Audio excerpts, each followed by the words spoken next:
Welcome into Pac-12 Preview. Yes, man, the season is flying by. It is absolutely huge. It was a great week in the Pac-12 last week. Yes, some teams were on bye. Yes, like I said, some teams were on bye. Other teams had some big wins. Some teams got their first win. Colorado, again, the Buffaloes trying to extend their win streak to 2. But yeah, awesome week in the Pac-12. And just to remind you, by the way, Michael Character News you see here, that's my Twitter handle at Diablo00. Yes, has something to do with let's see, where are we going with that?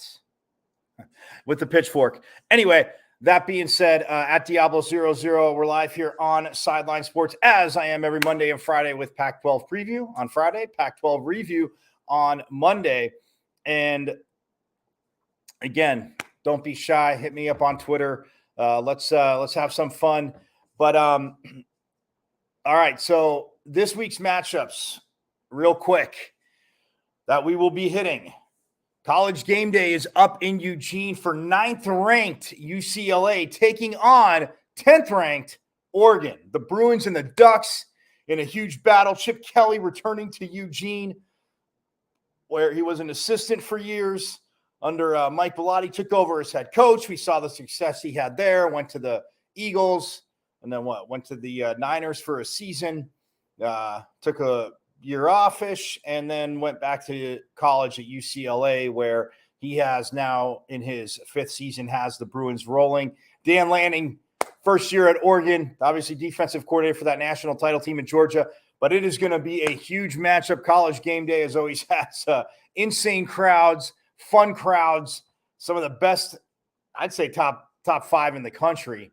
Well, no disrespect to Washington State, who's off this week. But anyway, UCLA, Oregon, up in Eugene. College Game Day will be there. That is a huge, huge matchup in the Pac-12. Also, we have the Sun Devils traveling to Palo Alto to take on the Cardinal of Stanford. ASU and Stanford both looking to win 2 games in a row. ASU was on a bye last week. Last time they were on the field, they upset Washington in Tempe. Stanford went to South Bend last week and beat Notre Dame. Colorado, they're looking to win 2 in a row. And so ASU and Stanford both looking to win 2 in a row. Colorado looking to win 2 in a row as they travel up to Corvallis to take on Oregon State, who's also looking to win 2 in a row. And then Washington is looking to win 2 in a row as they travel just a teeny bit south from Seattle to Northern California and take on the Bears on Saturday. TV-wise, UCLA, Oregon, that's a 12:30 kickoff. Well, 12:30 here, Pacific, obviously 3:30 on the East Coast, so 3:30 Eastern on Fox. Arizona State and Stanford is a 4 o'clock Eastern kickoff on the Pac-12 network. As for Colorado and Oregon State, they're an 8 o'clock Eastern kickoff on the Pac-12 network as well. And capping off the night, like I said, Washington at Cal. That's a 10:30 Eastern kickoff, 7:30 here on the left coast on ESPN. So that's where we are with that. And then lastly, last week's results, just real quick. Utah, again, had that big win at home, 43-42 over USC. Colorado gets their first win of the season, first conference win. They take out Cal in overtime, 20-13. Washington outscored Arizona, 49-39 up in Seattle. Stanford, like I said, the 2-point victory over Notre Dame on the road in South Bend, 16-14. And Oregon State beat Washington State, 24-10. And teams with byes this week would be USC, Washington State, Arizona, and Utah all have off. So USC, Washington State, Arizona, Utah, all on byes. But yeah, I'm going to jump right into it, obviously, with the big matchup up in the Pacific Northwest. Oregon hosting UCLA. And when we look at the standings in the Pac-12 real quick, got to get to that before we get there. So UCLA, again, they were on bye last week, but they are tied for the top spot conference-wise. Both UCLA and Oregon are 3-0. The Bruins 6-0 overall. Ducks 5-1. The Trojans are 4-1 in conference play overall and 6-1 in conference. The Utes, with that win last week over USC at home, they are 3-1 in conference, 5-2 overall. And then we have Oregon State and Washington, both 2-2 overall. The Beavers both 2-2 overall and both 5-2 overall. Colorado, Cal, Arizona State are all 1-2 in conference play. Colorado's 1-5, Cal 3-3, ASU 2-4. Washington State and Arizona 1-3 in conference play. The Cougars are 4-3 overall. The Wildcats 3-4 overall, and the Cardinal, they did get that win last week, but still 0-4 in conference play, 2-4 overall for the Cardinal. Is where we are ranking wise for the Pac-12. Like I already said, UCLA in the AP poll at 9, Oregon at 10, USC dropped 5 spots to 12 with the loss to Utah. Utah stays behind them though, but Utah moves up 5 spots to number 15, right behind undefeated Syracuse. So Utah, yeah. So we have 9, 10, 12, and 15. And Oregon State did receive votes last week. So if Oregon State get a win, depending on what happens bottom part of the top 25, who knows? Maybe Oregon State goes into the top 25. But yeah, UCLA, Oregon, USC, and Utah, the 4 in the top 25 in the Pac-12. But yeah, let's get to it. Obviously, College Game Day up in Eugene, absolutely huge for the Ducks and Bruins. I mean, because look, the Ducks with the 1 loss to Georgia, you're definitely putting yourself in a place where, to overstate the obvious to you guys, they have to win out. And winning out would mean obviously being one of the top 2 teams in the Pac-12. And since they're not doing tops and divisions this year, which again, I'm not going to get on that soapbox. More important to preview the games, but it's annoying to me. Anyway, Oregon would need to win out, win the Pac-12 championship, and see where the chips may fall. But the Bruins, I mean, same thing for them. If they were to drop this game, they still have obviously USC on their schedule to play. We'll get the game started. The Bruins, again, if they lost, they could still win out. It'd be very interesting if they won the Pac-12. But for Oregon and for Dan Lanning, I mean, you look at this Oregon team, and Bo Nix, I crushed him in the beginning of the season. I did. For those of you, apologize to him last week because passing-wise, staring down receivers is one thing, but running-wise,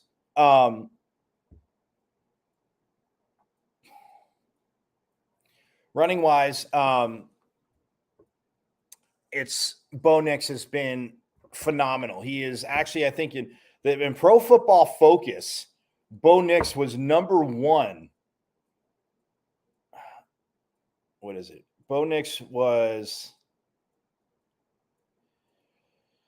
the quarterback with the highest rushing grade this season is Bo Nix at 84.4. It's a Pro Football Focus college, obviously. So, look, Georgia, with him being at Auburn, the ups and downs he had at Auburn, and if you know his background, obviously family history, legacy at Auburn.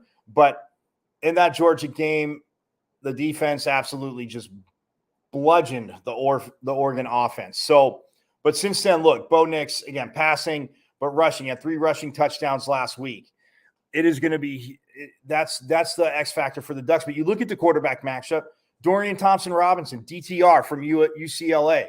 This young man absolutely balling out. And when you have a run game like Chip Kelly wants to have, again, everybody thinks spread, pass, all that good stuff. It's hilarious to me because it's still based off the run. You have to have a very solid run game. Athleticism, yes, but a big run game. So what Dorian Thompson-Robinson and Bo Nix, this quarterback matchup, I mean, 2 weeks in a row. Last week, we got Cam Rising from Utah, and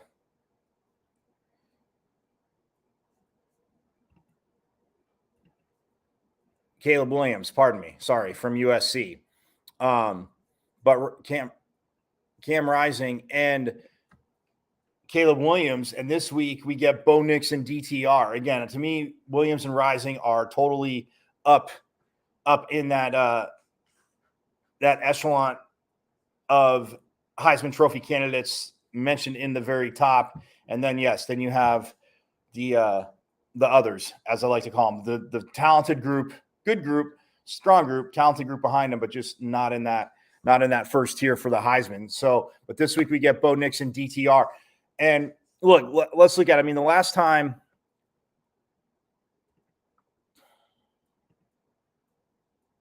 that UCLA was on a field, because they had a bye last week, they took out that Utah team in Pasadena 42-32. Dorian Thompson-Robinson only threw 23 passes, completed 18 of them, though. 4 of those 18 were touchdowns. He did have the one pick, but still, 18 for 23, 299, 4 touchdowns. Zach Charbonnet, he needed a week off. It was a good thing UCLA had a bye last week. 22 carries, 198 yards, 9 yards a carry, 1 rushing touchdown. Dorian Thompson-Robinson had the other rushing touchdown, although Utah did keep him in check. He had 11 carries for 8 yards. The Utah defense did have 2 sacks on the day. But you look at that attack right there in the backfield, obviously starting with the quarterback, DTR. And against this Oregon defense, you're going to have to be patient. You're going to have to run the ball, but you can have big plays on this Oregon defense. Now, when you look at where UCLA is team-wise, when you go to their team-wise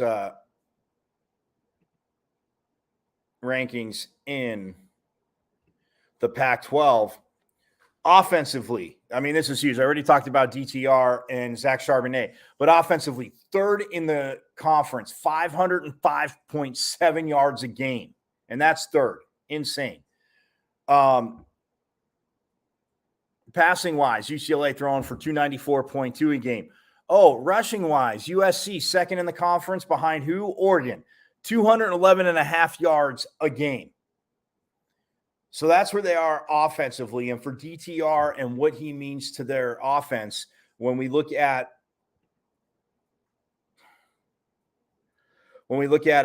offensive leaders. Now, total passing yards. So total passing yards, Dorian Thompson-Robinson is 8th. 1,510 passing yards.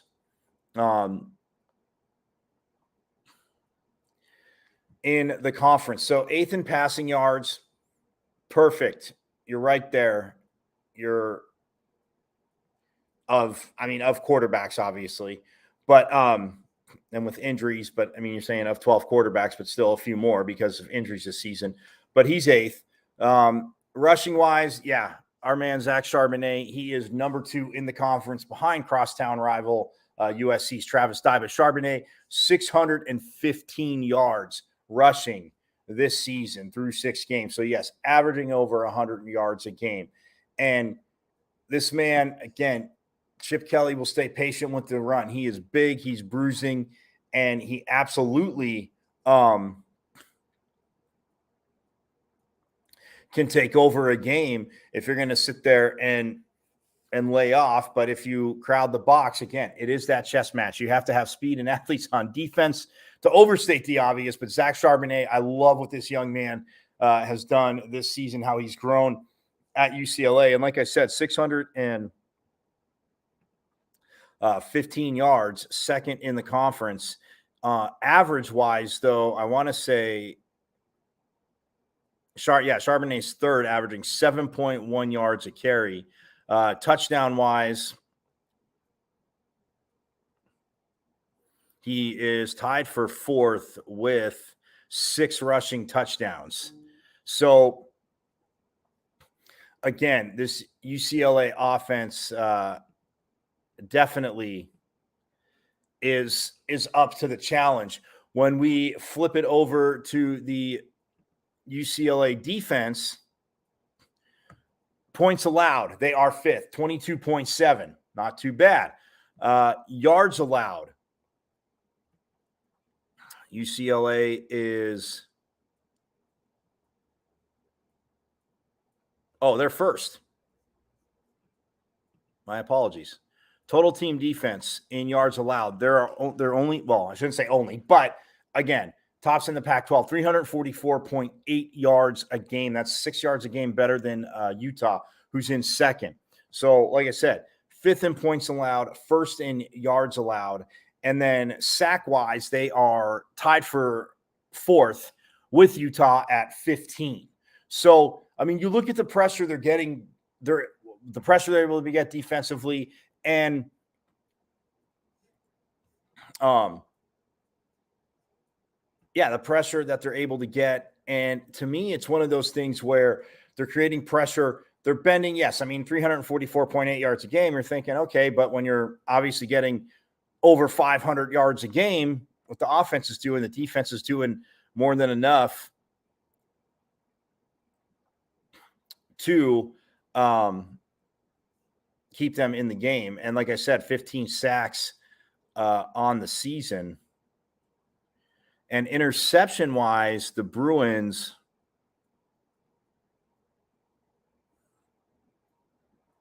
are tied for fifth with 7 on the season. So they're hanging right there. So when you look again, what they can do, what Dorian Thompson-Robinson does at quarterback, what, again, Charbonnet offensively, and I mean, even defensively, like I said, last, with 15 sacks, last game they had 2 sacks of Cam Rising in Utah before their bye. And again, they won that game 42-32. And it's definitely, people saying it's a make or break year for Chip Kelly. He's on the hot seat.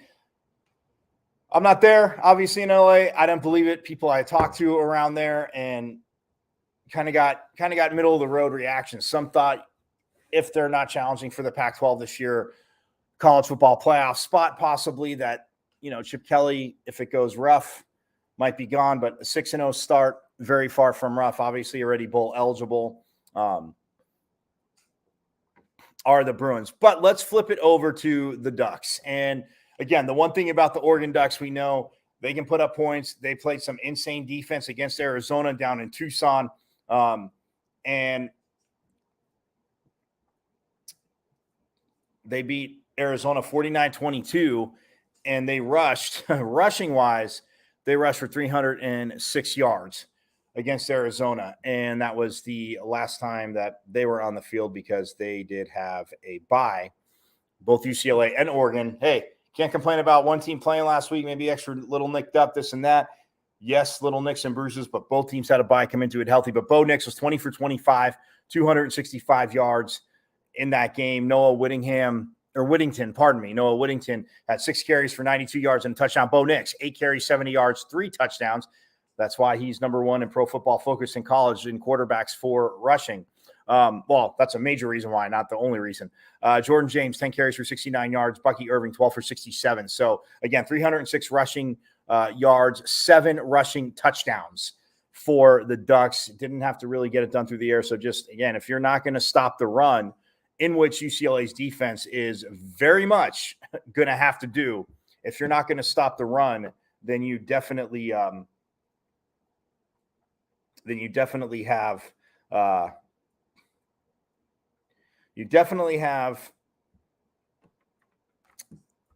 an issue with Oregon, because you saw what they did against Arizona. They will run all over you if you're just, again, going to try and defend the pass. But UCLA, again, with Chip Kelly, they're going to mix it up. But Oregon, the last time, like I said, they were on the field with 7 rushing touchdowns against Arizona. Bo Nix, again, no interceptions.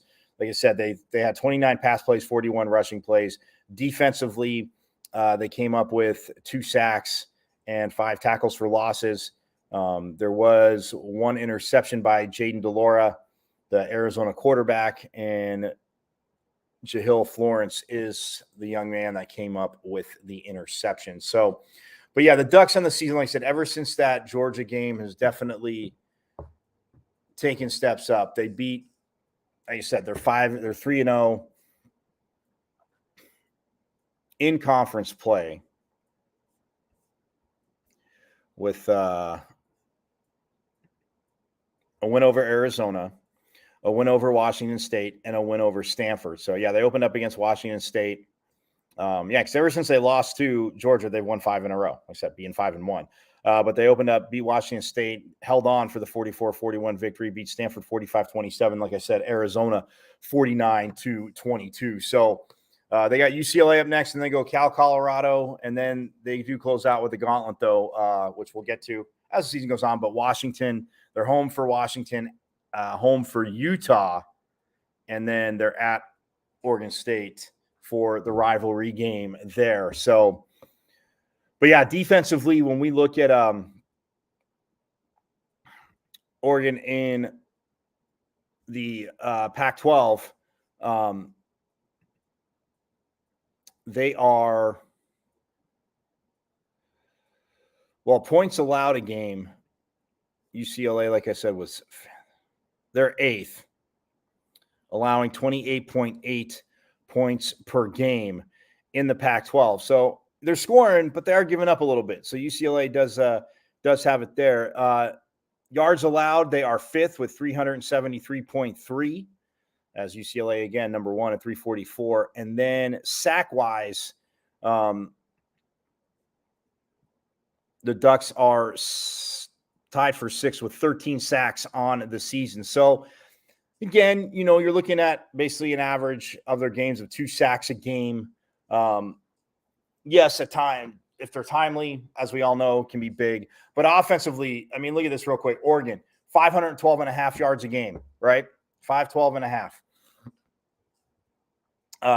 They are number 1 in total yards.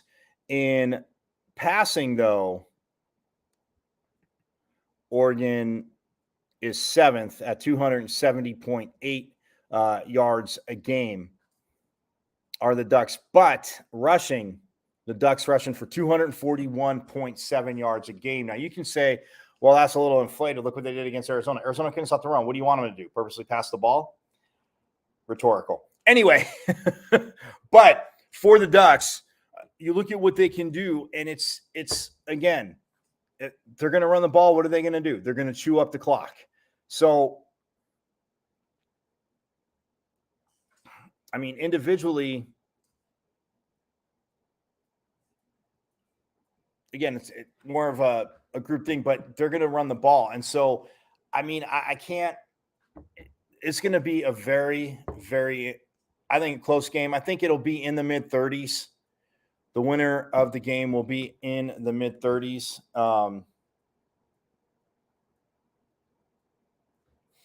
And this is tough for me, man. I don't know. For some reason, I think the Bruins go on the road and get the victory. Actually, you know what? I'm going to go 41-38. I know I said mid-30s. I'm going to go 41-38 Bruins. And people say, well, with rushing, they're going to chew up the clock. I think both teams get in the end zone. I think both defenses make plays when they have to. But I don't know. I just have a weird feeling. But you know me, I'm always wrong. 41-38 Bruins win that game, in my eyes, over the Ducks. And yeah, it's going to be very, very interesting to see. Again, just the way it plays out, but the atmosphere in Eugene is going to be sick. If you've never been there for a game, lastly, I will say this: you need to get up there for an Oregon home game, preferably. I mean, if they're playing your school, fine, but not fine. That'd be great. But get up there for a big game like this, a rivalry game, big out of conference game. Get up to Eugene for a game. It is. I mean, I love mostly all the sites in the Pac-12, but might be a little biased. But no, but Eugene, again, the atmosphere is insane. But Bruins, I got them 41-38 over the Ducks in Eugene, getting the big road win. Are the Bruins. All right, we're going to step aside real quick, and we will get to the other matchups. Got some big matchups. Like I said, a lot of teams are going to go win 2 in a row. We'll step aside, and more action coming up here on Pac-12 Preview on the Sideline Sports Network.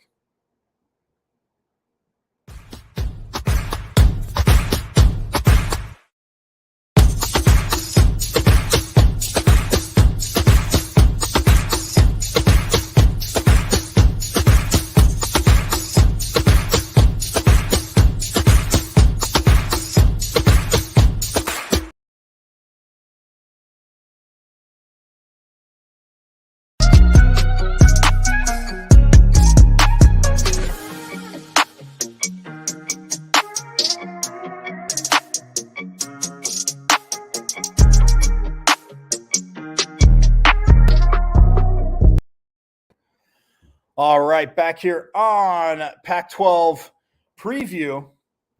And the next game that we are going to get to on the schedule is going to be the Buffaloes. Colorado got their first win in overtime last week against Cal at home, but now they get to travel up to the Pacific Northwest and take on the Beavers of Oregon State. So, yeah, Oregon State. And again, last week, Oregon State beat Washington State 24-10. And like I said, Colorado 20-13 in overtime over Cal. And when we, like I said, talking about when we think about the standings, I mean, for Oregon State, like I said, they're 2-2, and just to try and hang with the top four. This is very huge for them. If they win, they'd be 3-2 in conference play, 6-2 overall, and would be bowl eligible along with UCLA, USC, and are the two right now. I mentioned UCLA already, but Oregon State, if they get the win, again 3-2, but they'd be 6-2 overall. Would the Beavers be and bowl eligible? So. But for Colorado, man, hats off to them. They got that win last week in overtime against Cal. Absolutely insane. Great scene there in Boulder. One of the obviously more scenic places to play a football game. Absolutely beautiful there. But for the fans, players, Carl Lorell got let go.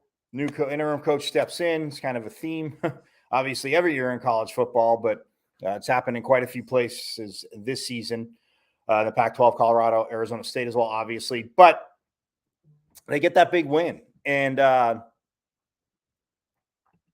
when we look at it last week, Owen McCown was 13 for 21, 104 yards. And then he ends up going out of the game. JT Shrout was 8 for 12, 69 yards through that amazing touchdown to Montana Lamonius Craig. And when you see how he caught it and in real time, you're like, oh, there's no way. But when you see those, when you saw the replay, it was unbelievable. But yeah, I mean, they passed for 210. They rushed for 118, had 35 rushing plays, 34 passing plays, did the Buffaloes, and they were able to frustrate Colorado. They came up with 2 sacks, 10 tackles for losses, though. The Buffaloes defense showed out. As for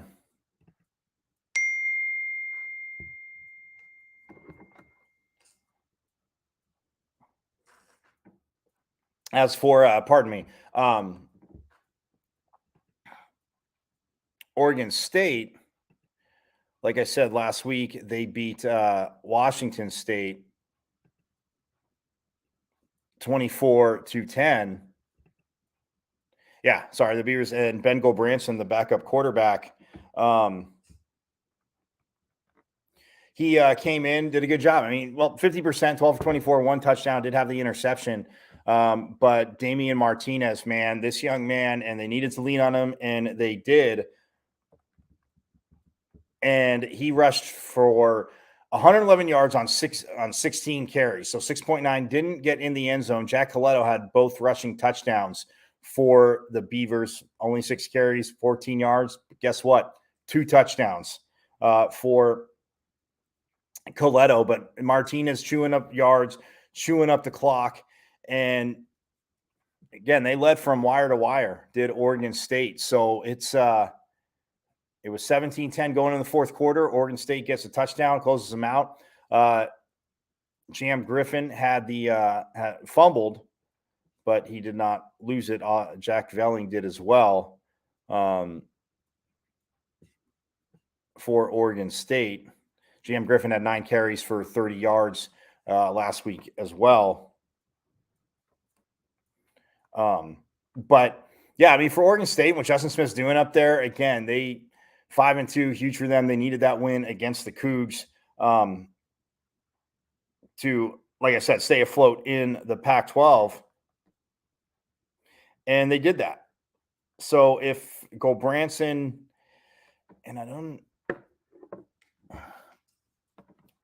I'm thinking that they're going to get their quarterback back soon. But yeah, for Oregon State, that again, it'll be a very interesting game. But right now, we're gonna switch gears real quick here to, well, 2 teams, like I said, trying to win 2 in a row. Arizona State trying to win 2 in a row in conference play. Stanford trying to get their first conference victory. But this next gentleman joining me, you know him, is very smart, because I always tell him I have no problem giving people credit when they help me look smarter. Even though I know a few things here and there, but Chris Cartman, the publisher of Sun Devil Source for 24/7 Sports, also, as I bring him in, Chris, I forgot to mention last time, and I know this, and I figure everybody else just does, but you're a Heisman voter as well. So look at that, man. I mean, see, look, all the accolades. That's why you're here, and that's why I'm slow. But hey, I appreciate you jumping on. So traveling to obviously the farm up to Palo Alto to take on Stanford, who seemingly can't win at home. But let's focus on the Sun Devils, Chris. Obviously, Sean Aguano gets his first win as interim head coach. Trenton Bourguet comes in. Emory Jones goes down. Bourguet throws 3 touchdowns, but it's back to the backup role for him. Your overall just quick thoughts of the Washington game before we hit on Stanford. Yeah, I thought ASU continued to make strides on offense. Not really a surprise, given that Washington's secondaries was pretty abysmal kind of going into that game, and played 2 freshmen extensively. Trenton Bourguet played great, better than probably I expected, but I knew that he'd be able to operate the offense functionally. Getting the ball out of the hand of the quarterback really quick is important with the scheme to sort of balance out what they do with their rushing attack. Defensively, ASU's got a bunch of issues that they're still trying to work through as they transition to Sean Aguano. The red zone and third down defense is not nearly what it needs to be. And also their run defense has been a little bit disappointing relative to expectations going into the season. I thought they'd be better at the point of attack. They're making strides. I think the ASU is clearly now playing, around the level that I kind of expected that they would this season. Maybe a little bit better in some respects, and not as well in some respects. None of us thought they'd be world beaters this season, but and they had a difficult start to the schedule, obviously, as everybody knew. But nobody expected they would be better than maybe like a 7-win team or 6-win team. I kind of thought they'd be 500-ish, and they have a chance to kind of get back to get there if they do well on the back end of the schedule. They need to get a win this week, though. All right, well, let's start there with the defense then, because it looks like in practice this week that Omar Norman Lott was going. Looks like he's going to get back into the fold. The bye week, obviously, like Coach Aguano and the other coaches saying too, kind of coming at a good time to get some guys right. Emory Jones gets to recover as well. But when we look at defense, and you're talking about each level, so getting Omar Norman Lott back, what does that do for the defensive line? Because he had a pretty good, like you said, there were some things here and there, but he had a pretty good start to the season. Yeah, it matters. I think he's one of their more dynamic athletes that they have in their front 7. They're probably going to end up starting TJ Pesafea next to Nesta Jade Silvera, which gives them a little bit more pop and heft there on the interior against Stanford, which isn't as good of a rushing attack this year. They've had some injuries, but still kind of matters, right? But I think Norman Lott is somebody who's their best option as far as exploiting an interior gap and being able to do some things in the pass rush. if they decide that they want to get a little more aggressive, which Donnie Henderson and players and Sean Aguano all basically told us that was something that they really understand is going to be important for them. Last year against Stanford, as you probably remember, Michael, ASU had like 5 sacks in that game, and also got 3 interceptions from Stanford's quarterback. So the recipe is already kind of there, right? Stanford has a lot of the same players. Like as I said, they had some injuries, so it's a little bit of an impact, but it's a lot of the same guys, same style of play. They're not going to be that different. They didn't run the ball well against ASU last year. They're probably not going to run the ball extremely well in this game, but they're going to drop back. They have a pocket-oriented quarterback who's going to hang in there, and you've got to have to make him a little more uncomfortable and try to generate some negative plays and some turnovers. Right? ASU hasn't generated a fumble recovery all season, which partly is attributable to the sort of more conservative style of play that they've had, and they're trying to sort of unwork. But Norman Lott, I think he's somebody who factors into their ability to try to get into that target zone and put some more pressure on Stanford. And then, not to skip the linebackers, but shifting to the secondary. I mean, in the preseason, I just remember standing next to you and just talking, looking on the field. I'm like, man, that's some length at corner. I mean, we know that Herm wanted to play man, and obviously they still, with Donnie Henderson, talking about playing a lot of man, but that length, it's not just having length, but the skill set out there. The secondary, I mean, Jordan Clark got the pick 6 against Washington off that high, obviously very high deflection. But in this second half of the run of the season, and obviously focusing on the Stanford game, how can they mix things up front at least, and with the linebackers, with what the secondary looks like they're capable to do?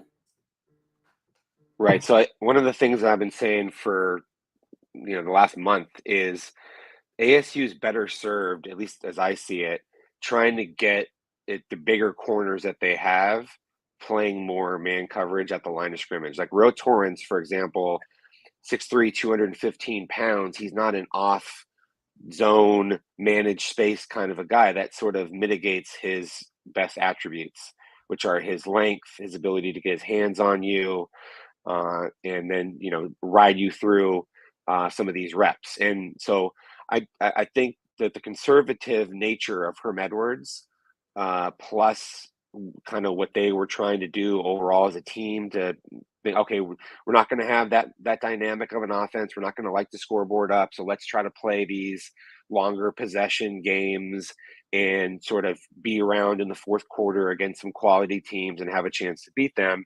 But we've seen that ASU has been picked apart in zone.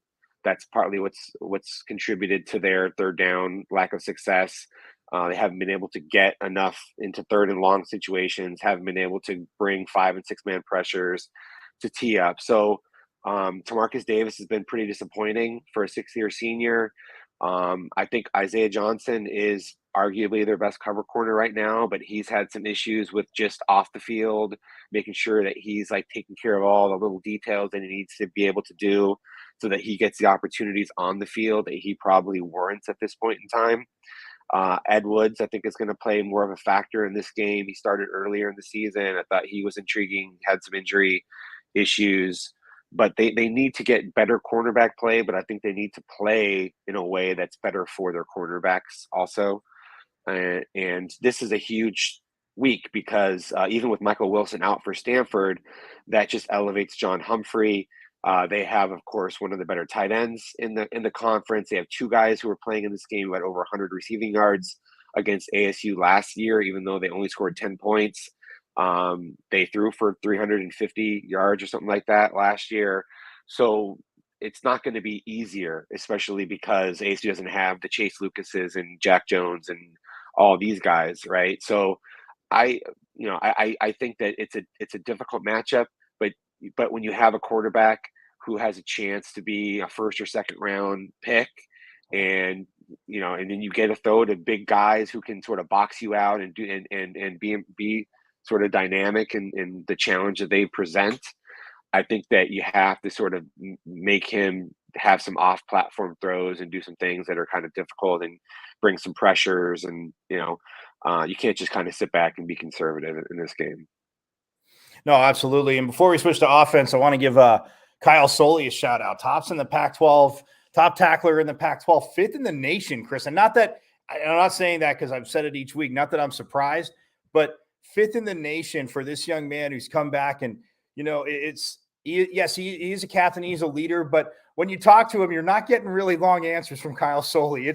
We just need to do our business, and I'm going to hit people. And I kid around. One time I was like, it's just like see ball, get ball, kill running back with ball. And he doesn't talk like that, but I mean, that's just Kyle Soley, but definitely shout out to him. But I want to swing over to the offense because obviously Emory Jones coming back and he was playing good, starting to get on the page with receivers, obviously takes that hit in the Washington game. Like we talked about, Trenton came in, but to this point from Emory Jones, you've seen it. You've been there day in, day out, and in the games. What have you seen from him? And did you kind of like the progression he was starting to take? Well, yeah. So people, understandably, were really excited about Trenton Bourguet because he came in off the bench and had a great performance. But let's not forget, Emory Jones was 7 of 9 in that game before he got hurt, and he was moving the ball well. And I think some of the limitations are not really attributable to him that the offense has had earlier this season. I mean, you're playing way tougher opponents defensively than Oklahoma State and Utah in particular, right? Than what Washington provided. Even USC's better defense than Washington. So I feel like Glenn Thomas has had a sort of evolution of an understanding of how to use his personnel to the best way possible that wasn't also there kind of early on in the season. And that all of that presented this opportunity for Trenton Bourguet to come in when you have all these things sort of rolling, and it was a perfect scenario for him to go out and have a really big performance. But I really think that had he not played, Emory Jones probably would have also had a very good performance, and people would have maybe been looking at that as like a breakout opportunity or game for him. Now, I will say Bourguet throws guys open. He sees opportunities in the passing game develop really quickly, and there's a lot of value in that. And so Emory Jones, he has some better raw talent in terms of his size, his arm, ability. He's better athlete in terms of his mobility and his ability to go make runs. Even though Trent Bourguet is no statue by any stretch, he actually is pretty good on the move as well. But I just think that you kind of have to free Emory Jones up to be able to use his dynamic sort of playmaking potential. The guy had 750 plus rushing yards at Florida and almost nothing this season. And part of that is because you get him in space, you give him some levels concepts, some options, some bootlegs. You use your slot receiver, Gio Sanders, effectively, your tight ends and fullbacks in the passing game, I think, and some bootlegs and some play action things. Make sure that you're getting your RPOs down. It's not just, you can't just be running it and then dropping back, which is kind of what they were at times earlier in the season. So, but look, the coaches have said, hey, they're not going to have a quick trigger on Emory Jones, and they don't want to rob him of his confidence, I'm sure. And they say a guy shouldn't lose his job because of an injury. I kind of think that Trenton Bourguet might actually be better in terms of just operationally what he's able to do with this offense for kind of the personality of the coaching staff in particular. Because everything is kind of tailored to what your coaches are and what the rest of the players are around you. But I think it's reasonably close, and Stanford's front seven is not good. So there's a lot of opportunity in this game to be able to move the football pretty successfully without Emory Jones needing to do a whole heck of a lot. Right. Well, you read my mind, because to me, and it's crazy because I know you and I have talked throughout the years, and it's like every year, it's like I always say, I'd like to have a bye after either playing Stanford or Utah, just because you and I both know the physics. I mean, that's how they were built. And the game is, everybody says the game's changed, and every coach always says if they beat the hell out of us in the trenches, guess what? We're done. Like, and everybody knows that. And Stanford and Utah, and you and I have had these conversations with that team. But yeah, the front seven not being that good. So the receivers, I mean, obviously Elijah Badger has to me, has had flashes. I mean, we see his talent in private. We see what he can do on the field, getting open.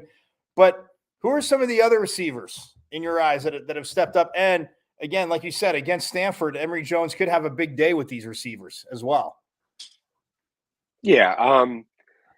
Badger's done better than I expected. Really, last year he couldn't even, be on the field enough to be able to run all the different route trees and things they were asking him to do. It was like he was almost like a specialist weapon. And okay, Badger's in. Here comes the end around, and then they would still score a touchdown or whatever, right? But this year, it's you see very clearly. He's running the crossing route in the back of the end zone for the touchdown from Bourget. He's got a back shoulder in the end zone for another touchdown. You just see the full spectrum of what he's able to do. I think he's 7th in the Pac-12 right now in receptions per game, and he's in the top 10 overall. So he's really rounding into form. I mean, he's clearly capable of being an all-conference player in another year, and maybe even threatening it this year if he has a good back end of the schedule, which I think is totally possible. I was of the opinion that they weren't getting the ball to Gio Sanders enough earlier on in the season. I just think that with what you can do in the quick game and RPO stuff and needing to get the ball quickly out of the hands of your quarterback, he is somebody that offers a lot in those areas. Brian Thompson has come along. He didn't get out of his break on that 3rd and 15. That was an interception, but he had that nice catch down the sideline. He's a guy who has the ability to take the top off the defense, but also make some plays underneath. So to me, those are kind of like the 3 receivers. And then they've thrown the ball more to Xavier Valade, which they need to do. I think that's an important thing because he's definitely one of their top playmakers. They didn't incorporate that enough in the first couple games of the season, and they've now been slowly having an awareness of this. Daniel Ngata, I think, is a big player to watch in this game. He has the ability to make these explosive off-tackle runs, and Stanford's ends are weak, and they haven't done a good job at basically anchoring those edges. So I think those are kind of the playmakers that you need to see ASU get the ball to as much as possible. Well, yeah, and it's funny because great minds think alike. I said receivers first to bring it back to Valade and Ngata. And I mean, Ngata, real quick, I mean, I know their last few games, like in the return game, he has been huge. And I know I kind of asked Coach Iguano almost a softball question, and even Coach Thomas about, not the importance of, but the spark, because you and I both know that return guy, especially in college football, instead of starting on the 20, all of a sudden you're on the 40. Well, you're feeling pretty good, at least about getting a field goal. Not that you don't want touchdowns, but the running game with Valade, is this a game that like he could, from what you, and again, I agree with you, obviously on Stanford's front too, but I mean, he could rush for almost 100 yards and probably have 100 yards receiving this game if they really wanted to push Valade in that area. Yeah, if you're playing fantasy college football, make sure that Xavier Valade is active this week. Right. I think that you could also see Daniel Ngata have over 100 yards from scrimmage, maybe even 150.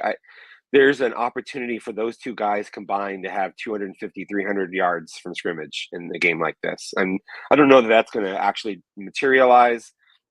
Kind of ultimately depends on if you break 1 or 2 long ones, right? Which, that's sort of random as to whether or not that may happen in this game. But you got to feed the beast. I mean, you got to get the ball to those 2 players probably more than half of your overall snaps from scrimmage, which for ASU has been a low number, right? Like it's probably 70 snaps, something like that. And then you got to get the ball 35 times to those guys. Oh, absolutely, 100%. And then when we look, I mean, again at ASU, but the offensive line, obviously, no LD this week, Mr. Personality, he can give great answers, but no, I mean, his play, obviously from where, as a freshman till now, we've seen it, but they've had to shift this offensive line. Talked about earlier, obviously in the season, losing Joey Ramos for the year, and now LD's out for this game. But your thoughts of what this offensive line can do against Stanford? And I mean, the depth's being challenged, but it looked pretty good against Washington. Very important unit. Getting Des Holmes back is important in this game. I think he's pretty clearly one of their top 4 or 5 offensive linemen. So I understand why they're sliding him inside to play right guard for the first time, and Chris Martinez over to left guard. That's where he played at San Diego State. So should be fine there. I thought, all things considered, the line was maybe one of the most impressive units against Washington, not giving up a sack in that game. Emmett Boley, right tackle, I think he played well, and he seems to be really kind of coming into his own and understanding playing at this level. This is a huge opportunity for ASU's offensive line. They should be able to wear on Stanford, a lighter team at the point of attack. They have 240-pound ends, and even that they don't have the same sort of stout, like really sort of dominate guys that they've typically had at those defensive tackle positions. And so ASU should be able to run those guys off the ball and get a lot of comfort in the run game.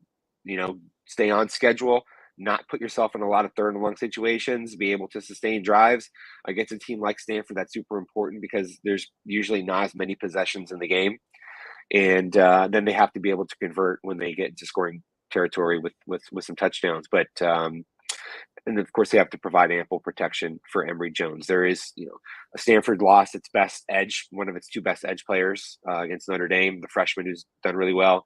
But there's still opportunities that Stanford will have. They're probably on the edge, and ASU is going to have to make sure that Emory Jones has a clean pocket in important situations.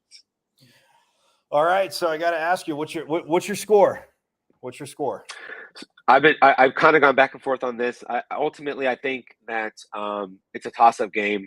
I think I'm going with Stanford to win 31-30, which I think a lot of people are picking ASU in this game. But the biggest concerns that I have about ASU right now have not stopped teams in the red zone from scoring touchdowns, have not gotten off the field on third downs. And when you're playing on the road, that doesn't work, and I think that this is a game where Donnie Henderson's going to have to show me that he's capable of doing some things differently to be able to prevent Stanford from being able to score, in a late game situation to emerge victorious.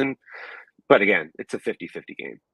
Yeah, when I started the show, that's one of the first things I said. And a quick thing for this game, talking about each team on each side, can Tanner McKee go crazy, or will they actually get to him and sack him? Because he can move a little bit in the pocket, but like you said, he's not going to be a burner on the outside. If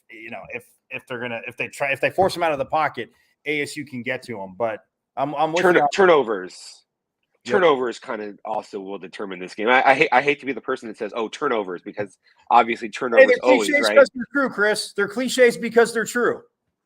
Yeah, I mean, look, Stanford has only generated 4 takeaways this whole season, but beat Notre Dame because it generated 2 of those takeaways in that game. Right. So ASU got 3 interceptions of McKee last year in Tempe and easily won despite the fact that he had 350 passing yards. So who's going to be able to generate the turnover in this game? I think that, that's a big thing. Right. Well, before I let you get out of here, my one bonus question: Oregon, UCLA. What's your obviously top 10 matchup, implications for the Pac-12, hopefully college football playoff for the conference, but your quick thoughts and score in that game. Yeah, I haven't picked a score. I know Oregon's favored by like 5.5, 6 points. Yep. I think I'm going with Oregon to narrowly win, like by a field goal or something like that. I know a lot of people are picking UCLA straight up in that game. I could see that happening. I've sort of underappreciated UCLA's ability to be successful in some of these games, and maybe I am again this week. But I think Oregon's going to squeak it out. Man, it's so funny you say that, because when I did that game first, I was like, it's going to be a late field goal. And I said, I started to say Oregon, but I said UCLA 41-38 on a late field goal. But if it goes Oregon 41-38, obviously not going to be surprised. No, I mean, look, some of these games are just toss-up games, and it's just kind of, who knows what's going to happen. Now, obviously, and I know I said lastly, but having a Heisman vote like you do, I said last week that after that game, and even before, like Caleb Williams, I thought was kind of putting himself into the upper echelon, DTR as well. Cam Rising is right there. But when you look at those, and I mean, for UCLA too, running backs don't get too much love, but Zach Charbonnet, if you want to put him on that outside group, but those three quarterbacks, I mean, I know what they do the second half of the season obviously will matter, but can they get themselves in an invite to New York? Not all three, but one. Yeah. Yeah, I think one of them could. One of them definitely can. Heisman always comes down to like, is your team in the top 3 at the end of the season, top 3 or 4 at the end of the season, and then it's like it's going to be those quarterbacks or if somebody has a great running back, like almost invariably, right at this point in time. I thought Caleb Williams was looking to be in good shape, and I thought Bryce Young were looking to be in good shape, and then they both lose, right? So Dorian Thompson-Robinson, like, what, you can't really rule him out at this point, right? Kind of if UCLA keeps running, I think CJ Stroud is probably like in the best shape right now, and then like Hendon Hooker is like obviously he's right there. But what I like about what we're seeing with the Heisman development this year that's different is there's a bunch of guys that actually have a reasonable chance right now. And, in the past, it's been like, oh, okay, like Alabama and Ohio State's quarterbacks and, maybe like, and Clemson's quarterback, right? It's like those guys are going to be there at the end of the day. And you already kind of knew that at this point in time. And guys that I thought were like some of the best players in college football, they didn't even really have a chance, like a Bijan Robinson, for example, who I think is, he's unbelievable, right? But yeah, I mean, this is going to be fun because I really have no idea where my head is at right now on even who I think I'm leaning toward, which usually I already kind of know at this point who my top 2 or 3 are. Right. Which is, again, and with the games and the upsets, like you said, it's awesome to see. And Bijan Robinson too, because if Texas goes on a huge run the second half of the season, we know Quinn Ewers is back, but man, what that kid does for that offense and getting to see him play here in high school, doing a lot of his games, just hoping and wishing that he would be in maroon and gold selfishly, but Texas snagged him. But I definitely think if he would have to have, and it's like you said, for running backs, and I really think they should create like a best quarterback award and then have the Heisman, because like you said, there's been years past, and forget a defender winning it ever again, pretty much. I mean, you literally have to have 3 interceptions a game to do that. But again, it is fun. To your point, it is fun to see this year because of the performances we've seen and the amount of guys. There's no way anybody could say, unless you're a complete homer for that team, and each fan base is going to do that, as you and I know. But there's really no one that is kind of separated so far ahead from anybody else. No, it's fun. DJ Uiagalelei, Spencer Sanders, Bo Nix, right? Like you got like a bunch of guys where if their team like wins the rest of their games, like, right? Yeah. They're all of a sudden right there. So it's going to be fun to watch. Oh, absolutely. Well, hey, I'm glad you jumped on. I'm glad you're enjoying it. How's the weather in Palo Alto there? Yeah, I got here yesterday because my sister lives up here, so I came a day early. It's like the classic overcast and 60-something degrees here, which for us, right? Like it's like you want that right now. We sat out back. She lives not that far from the beach. We sat out back and we had like a little fire, little bonfire thing out there, and had some food. I mean, it was pretty nice, Michael. Oh man! All right. Well, you saw it here on Pac-12 Preview. Next time ASU goes to Stanford, his sister doesn't know yet, but she's hosting a barbecue. We could probably make that happen. I don't want to speak for her, but I will press the appropriate levers. Oh. Hey, brother, appreciate you coming on. Enjoy the game. Obviously, safe travels back. He's he's very spot on the predictions. He's not a homer like he knows that I am, but I'm with him. I said it's going to be it could be a 3-point or less game. Somebody wins by 1, something crazy late. So, hey, man, thanks for jumping on. Appreciate it. Enjoy the game, and I'll see you next week back here in Tempe. You got it, buddy. Thanks, man.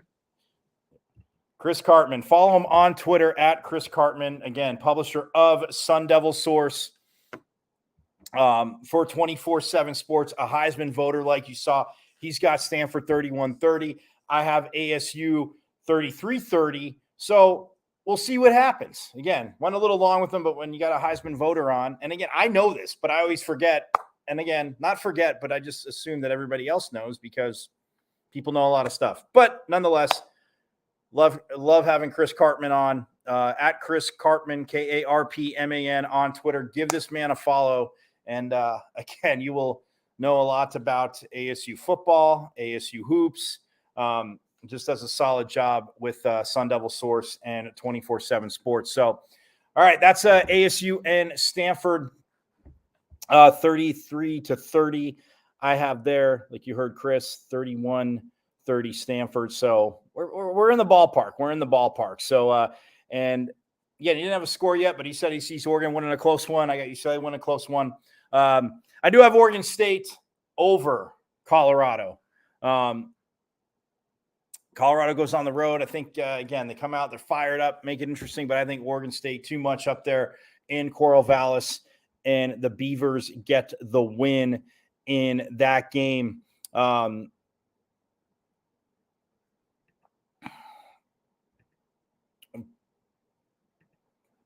As for Washington beating Arizona 49-22 last week, because Washington real quickly taking on their at Cal. So busy area, busy time in Northern California as Washington goes to Cal, ASU at Stanford. Obviously, Cal and Stanford not too far from each other, but Washington going there. And I mean, like I said, Washington, the Huskies 2-2 in conference play, 5-2 overall. They're also looking to become bowl eligible. Michael Penix Jr., man, I got to talk about this young man real quick. He is absolutely insane, leading the Pac-12 in total yards, 2,560. Well, in passing yards, pardon me, not total yards, total passing yards, 2,564. Michael Penix Jr. This young man getting it done.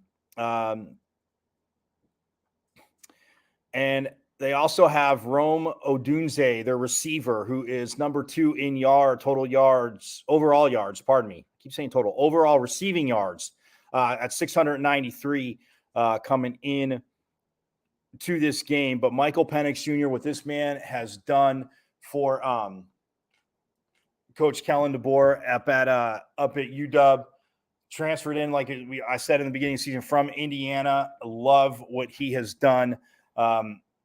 Again, he can throw it 50 times a game and spray it all over the field. He can throw it 30 times a game. It just depends. I mean, the only thing rushing wise, Wayne Talupapa has 424 yards on the season. He's averaging 5.3 a carry, and he has 4 rushing touchdowns. So maybe looking to get him a little more involved, chew up that clock. But man, with Odunze receiving and what Washington has, I mean, like I said, Rome Odunze receiving wise, 693 yards on the season, second in the Pac-12 to Arizona's Jacob Cowing. But Washington also has Jalen McMillan at 6 with 530 yards and 5 touchdowns. Odunze has 6 touchdowns. So like I said, Michael Penix Jr. got on the page with these young men, and it is awesome. So I have Washington beating Cal in this game, and I think they put up I want to say 45-28. 45-28 Washington beats Cal. So just to recap the predictions real quick, I got UCLA on a late field goal. Again, now Chris has me backtracking and thinking about it, but UCLA 41-38 over Oregon. I have ASU 33-30 over Stanford. Oregon State taking care of Colorado. I want to say 38-17. And then Washington over Cal 45-20. I'm going to say 45-27. Actually, Washington over Cal. But again, I want to thank everybody at Sideline Sports. I want to thank Chris Cartman. Went a little long there, but a lot of information, a lot of pertinent information to get to, and absolutely awesome having Chris on. I'll be back at it Monday, 1 o'clock Eastern, 10 a.m. here on the left coast for Pac-12 Preview. Did UCLA get the win? Did Oregon win at home and climb up more in the rankings, as they should? Or whoever wins, they should. But I'll be back on Monday morning, like I said, 1 o'clock Eastern, 10 a.m. here on the left coast. Again, want to thank JB Ellis over at Sideline Sports. Obviously, my brother Eric Wilson for helping get the aesthetics and everything, and just help me out in general with this. But everybody over at Sideline Sports, I will see you Monday. Pardon me. Today is Friday. I will see you Monday. Enjoy your weekend of college football. Enjoy the Conference of Champions. Like I got to say, forks up all day. Got to root for my Devils. It'll be tough on the farm, but forks up all day. I'll see you guys Monday. Have a great weekend, and don't cause too much trouble. Enjoy all your college football, though.